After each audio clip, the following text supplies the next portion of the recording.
Have you ever stared at your life, at the wreckage, the regrets, and thought, there's no way God could ever use me now?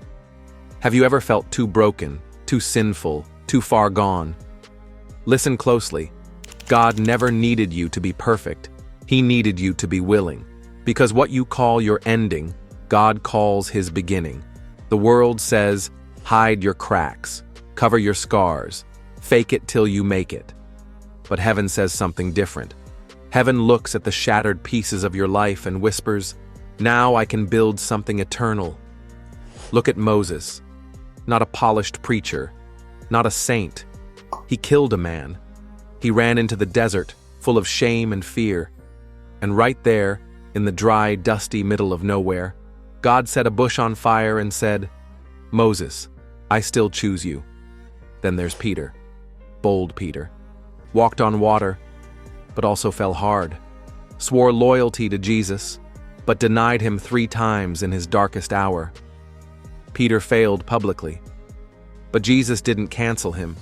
He restored him and made him a rock for the early church. And what about Paul? Before he was the apostle changing the world, he was Saul, dragging Christians from their homes, breathing threats of murder.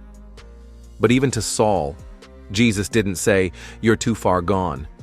He said, I have chosen you, and changed the world through him. Every single hero you admire in the Bible was once a broken mess.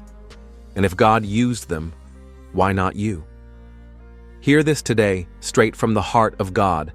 2 Corinthians 12:9 says, But he said to me, My grace is sufficient for you, for my power is made perfect in weakness. Therefore I will boast all the more gladly about my weaknesses, so that Christ's power may rest on me.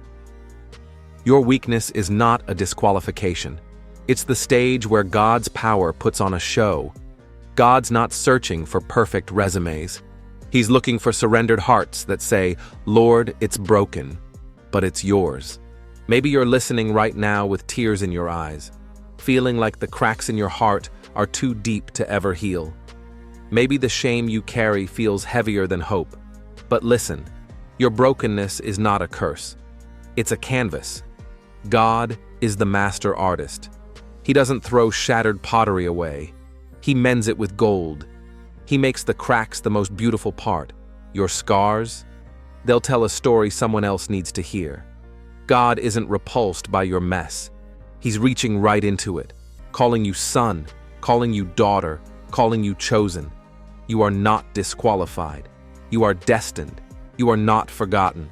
You are forged for such a time as this. The enemy whispered, it's over. But God is roaring, it's only just begun. So if you're standing in the ruins today, lift your head, because you're standing on holy ground. Type Amen if you believe God is bigger than your brokenness. Share this with someone who needs a reminder. Their story isn't over. It's being rewritten by the author of life. You are loved, you are chosen, and your beginning starts now.